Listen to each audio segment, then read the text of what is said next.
Today we're going through the Zenless Zone Zero version 2.3 special program. This was about a 48-minute program and featured the devs, so lots of info to talk about. If you're still calling out the 2.2 events, then don't worry. Version 2.3 releases on October 15th.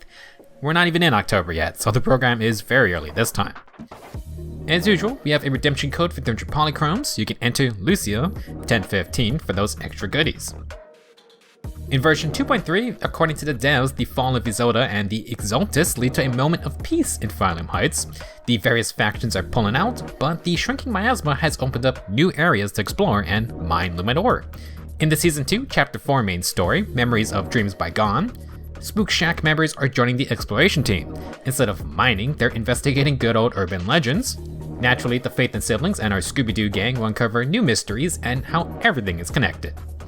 We've gotten some teasers of other Spook Shack members plus a cameo in one of the recent events, but 2.3 is where we'll formally meet Lucia and Yidhari. Lucia lives in the outer edges of the city and is meeting up with our Phylum Heights gang. She loves legends of ethereals and has quite a way of utilizing them as well. We'll get to learn more about Lucia and why she's called the Night Emissary in her agent story. The other new member joining the meetup is Yidhari. Turns out she's a proxy herself, which is pretty cool since we don't really interact with other proxies so far. Yidhari is also skilled in combat, so she just handles commissions herself. As a Spook Shack enthusiast though, Yidhari enters the Hollows to gather stories to tell. In one of 2.3's events, while in Wi-Fi Peninsula, Yidhari is going to fall into a coma. It's up to Phaethon to enter her dreams, and with the help of Lucia, we're going to use ethereals to fight off her trauma. It will be October during this update, and with more Spook Shack members, things are going to get weird for sure. Last main member for our adventures is Manato. If you've played the main story, you should be well familiar with our big buff dude. We're going to learn more about Manato's past, and it seems like he's got some past demons to face, literally. One of the new locations in 2.3 is Timesworn Hills. Similar to the Aerospace City, this was another research area that has been abandoned due to the miasma. Unlike other hollows, Timesworn Hills has grown lush greenery thanks to the high purity Lumen ore. This is surely where everyone is trying to get to with the miasma backing off. During our adventures, apparently we're going to run into Sarah. Spoilers, from the 2.2 story, we know Sarah has now inherited essentially the power of the creator that Isolde held. Seems like she's doing a little training arc of her own to refine herself. Later in the program, the devs teased more upcoming characters. They had their own little separate trailer in fact. In 2.2, we got our first official look at Zhao, the little bunny Thyran who was indeed part of Krampus. We got an in-game look at her relatively big sword. In 2.3, it looks like we're going to meet more Krampus faction members. Dialin or Dialin is the girl with the black and white hair. She has a floating chocolate disc thing, which I assume is her weapon. The third member is Master Bon Yue, who looks pretty crazy. He's got this Zenyatta floating ball thing going on. They didn't really directly say how we'll meet these three in the next update, but Bon Yue is a little sus because he actually shows up in the version trailer. During this looping scene with Belle and Yidhari, you can see Lucia and Manato on the right, then on the left it's just Bon Yue standing there looking kind of menacing. If any of these characters interest you, then maybe prepare for their arrival in 2.4 perhaps. We still have the Angels of Delusion to release sometime as well. The fourth character teased is actually Ye Xuan's sister, Ye Shunguang. She also gets called Xiaoguang by Fufu. Ye Shunguang was the mysterious girl in the Season 2 teaser, so there's definitely something up with this lady. Shiyuan has been mentioning his sister in game more, and it looks like we're going to meet her at some point in 2.3. The devs directly said that our time with Ye Shunguang will be the most cherished memory during the Wi-Fi Peninsula arc, setting some pretty high expectations there. Now in the version 2.3 trailer, Ye Xuan has another super sus moment. He has a voice line saying he doesn't care about his calamity, he only cares about saving her. Have to assume that is his sister, and a reminder that after 2.2, Shiyuan is with Sarah. Is he actually a traitor? Is he gonna go for the double cross? Who knows? Jifufu kinda talks up Shiyuan and his sister as being pretty strong. In the little teaser, the mayor is addressing Shunguang about something as well. Fun little detail, Ye Xuan and Ye Shunguang has the same type of sword. We honestly still don't know if Shiyuan is gonna be a playable agent. With this trailer, it seems like his sister will be for sure, but I don't know about our dude who's been around from the start. Before we get ahead of ourselves, we have 3 new agents in 2.3, so let's briefly talk about their kits. Lucia is an S-rank Ether support. Yidhari and Manato are both Rupture agents, and as such, Lucia is going to be the dedicated Rupture support. Lucia has a variety of effects and states, but the general gist is that she wants to fill her Dream Points resource bar. This will enter the Dream state, and Lucia's attacks will get empowered by using Dream Points. Lucia can also proc an off-field aftershock with Dream Points. Now, with either method, consuming Dream Points will apply the Dreamer's Nursery Rhyme buff to the team, which increases general damage. In the Dream state, Lucia also triggers a new mechanic called Ether Veil. While active, Lucia provides an HP buff to her squad. This will be most useful to Rupture Agents. After using EX Special, Lucia grants a Darkbreaker buff to the team. This grants extra Sheer Force. This buff will scale off of Lucia's HP, so she will be an HP scaler herself. Some of Lucia's empowered attacks also deal bonus damage with HP. With her additional ability, Lucia needs a Rupture or Stun Agent. This will make Darkbreaker grant extra crit damage as an add-on. For her ultimate, Lucia summons a big ethereal and rides it into the enemy. It will leave behind a pool that will heal HP, plus Lucia gets extra Dream Points. To summarize, Lucia provides damage, sheer force, crit damage, and actual HP buffs to the team. She scales with HP, so don't throw away those Midnight Lullaby discs yet.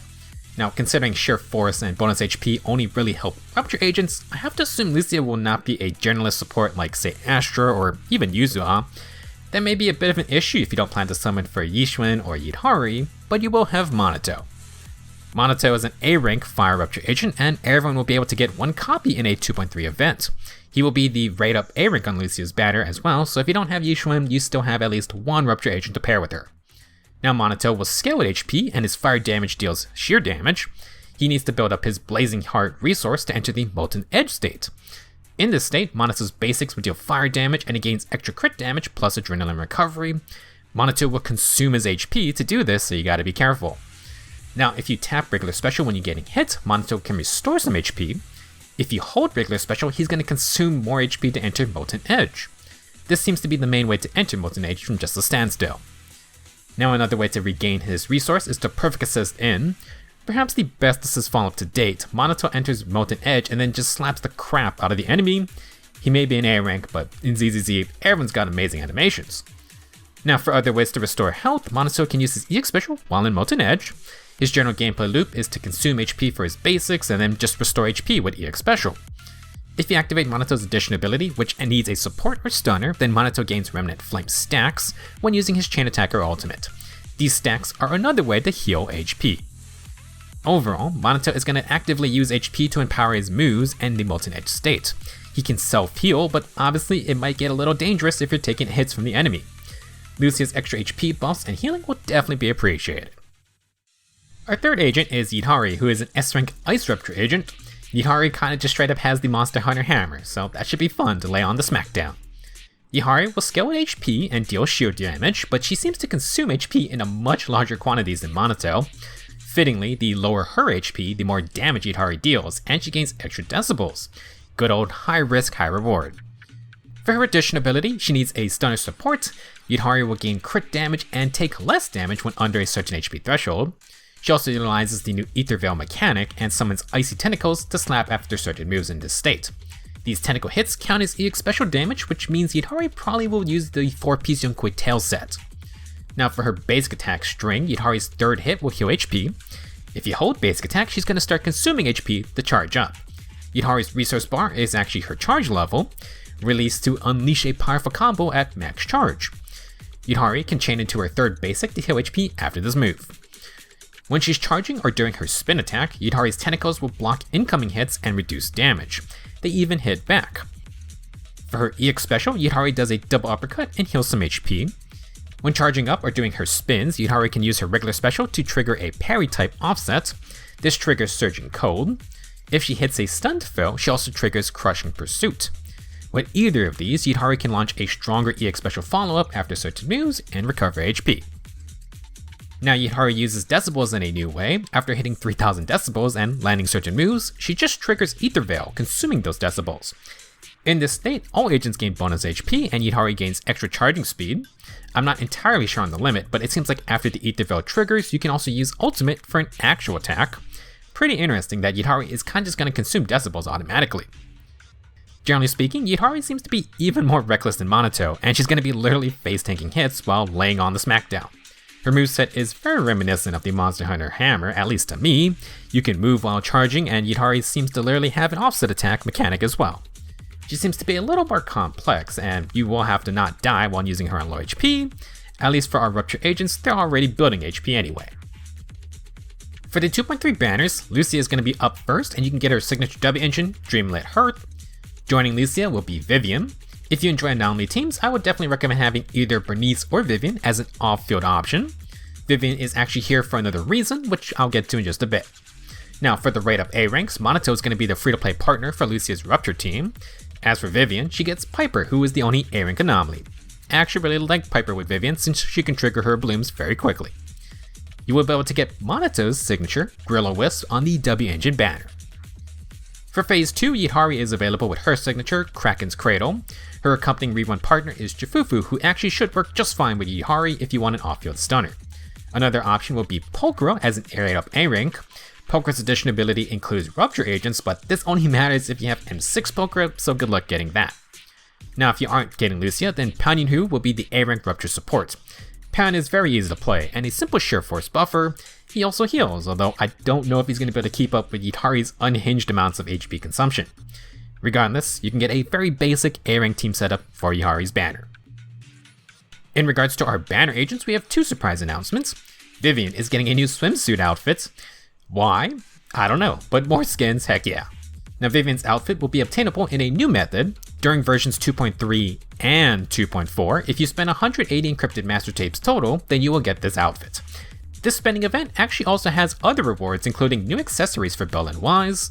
Deals will require 110 pulls total.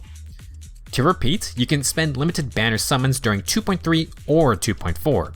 If you don't want the 2.3 agents, then maybe you can summon during 2.4 and still get the swimsuit. I don't know if it'll be available immediately, but Vivian's outfit will also enter the shop as well. Another surprise is that Manato's getting a simple recolor skin. This silver and blue color scheme is being used in the main story, so they're just giving it to us for free as long as you complete the main story. It's not fancy, but I can't really complain about free. In the future, this skin will also be in the shop. Let's talk about events. As usual, there will be 10 login bonuses for 10 encrypted master tapes and 10 boopons. There's going to be an extra 600 polychromes gifted during 2.3 as well. There is actually another login event starting today or tomorrow that hands out 480 polychromes as a lead up to 2.3. They've done this before, nice to build up a little bit of hype and obviously maybe push people to spend those summons. Do spend responsibly. They definitely just showed off the new Krampus agents plus yay Shunguang for a reason. There are still the Angels of Delusions as well, so oh boy, time to make some decisions. Now, if you want to add another potential agent to get, then the devs have officially revealed that Soldier Sir Ambi is getting her rework in 2.3. Like Ellen, you don't have to do anything. There's going to be a new unlock potential option in her skill menu, and you get Ambi's new moves. From the gameplay clips, Ambi has a new third basic attack that has AoE, and her Silver Star mark is super visible when it fills up. After her triple aftershock dashes, she also does a completely new move too. They didn't really reveal much, but expect more changes. I will be planning to make a new guide for Ambi, but we have Lucia and Manato to cover first, so that's going to take some time. If you're wondering why Ambi is getting buffed all of a sudden, it's mainly because Orphe and Captain Magus are supposed to be her main partner. They'll be aftershock attackers that also buff each other. Orphe gives Ambi all the field time, so if you like Ambi or you want to get Ambi in the future, then you may want to pull for Orphe right now. Moving on, the When Dreams Remain Unfinished event is the one mentioned earlier, where we're going to explore Yidhari's dreamscape.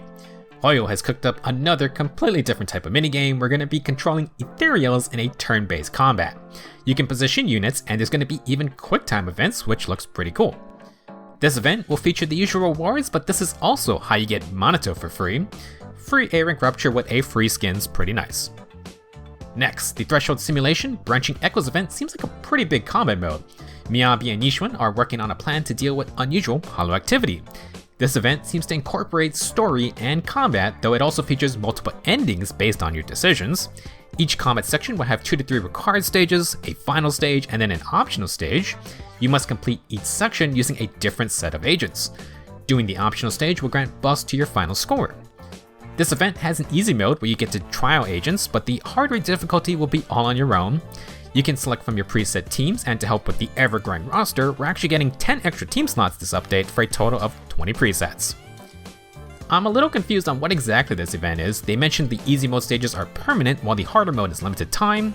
This could be something like the Battle Tower where it'll eventually get refreshed. Since it's got story aspects with multiple endings, it seems like you can complete the event multiple times if you want. You will get different badges for different endings, so this is going to be another mode to show off your skills. There is also a custom avatar, name card, and title to earn. Moving on, Mr. Click and Sheila return with the in-combat camera event, Snap Shining Strike. For those not familiar, this event requires you to take photos in battle, and this time they're upgrading the camera features. You can adjust the camera angle, apply tilt, and we got new frames to apply. In version 2.3, these new frames and presets are actually being added to the regular camera in the overworld. For rewards, you can get polychromes and a new name card. Next, Shifu is busy, so Belle and Wise are in charge of fortune-telling duty. In the Chronicle of Counseling, this is the return of the advice-giving event from the past. This is a fun event where NPCs and agents will come to Phaethon for a chat. Time to help everyone out with our new Yunkai Summit skills. In 2.3, Xiao is back with her login and play the game for free rewards events. Literally just spend any battery and come back to Xiao for easy polychromes. To incentivize exploring the new Time-Sworn Hills area, we have another Explorer's Guide event. We had one for Wi-Fi Peninsula, and this is basically just a checklist of new things to check out. For Hollow Zero, Lucia and Yidhari are getting tactical prism programs. This means new moves and special buffs, plus they'll have perpetrator battles to test your skills in. For Sheer Defense and Deadly Assault, they're adding new badges for every time you full S-rank clear the mode. I don't think there are any polychrome rewards or anything, it's just another way to flex your agents and skills. In addition, you will be able to see data for past cycles, which is cool. For those of you who may forget or are lazy, they're adding a feature to highlight the last day for each mode. Doesn't hurt to be reminded. In 2.3, we're going to be getting the usual double drop events for leveling materials and drive discs. I swear I'm always away when double drive disc rolls around. At Sanzi, there's going to be a new toy to buy. I'm not sure if there's multiple, it seemed like just one. For Vince's pawn shop, we're also getting new accessories for Phaethon, so time to get back on that capitalist grind. Next, we got optimizations and quality of life updates. The drive disk filter is getting some changes for lesser used options. The drive disk menu will also now highlight recommended substats, which is cool. When you're spending batteries, the game will now automatically set the menu to the amount of batteries needed. The special training program interface is getting improvements. They've simplified some icons and have added a progress bar. You can also jump to the farming stage you need faster from this menu. For the red dot notifications, they're continuing to optimize these. Certain features will now just showcase a new text, which you can clear by switching menu tabs. The quest tab will also get these same changes. In the compendium, the Agent Trust daily mission will now take you to the Agent Trust event menu. To help create that feeling of time moving forward, when you log in each day, it's going to advance the time by 1 each new daily reset. That's a nice feature since sometimes I just log in, spend my stamina, then log off. Speaking of logging off, that's going to be it for this special program. I didn't think 2.3 was going to be a major update, but it seems like a lot is going on for Spook Shack October. The Rupture class is being expanded with 2 new agents, and Lucia will be the dedicated Rupture support. As per usual, I expect the limited S-rank support to be pretty strong, though we'll see. If Rupture isn't your style, we just got tipped off at more new agents on the way. Krampus is probably going to be featured more very soon, and then we're going to have to find out what Ye Shunguang's deal is. Can't wait to see what the other Yunkai Summit members can do. That's all I got for this video. Yidhari reminds me that I have to go fight Omega in Monster Hunter Wilds. As much as I enjoy failing my hammer offsets, I would definitely love to see if ZZZ can poach a greatsword user one day. I can just imagine failing my true charge / level attack during a stun phase, ha. Thank you for watching. ZZZ version 2.3 will release on October 15th. I hope to see you there, because I have a lot of guides to work on. Ooh.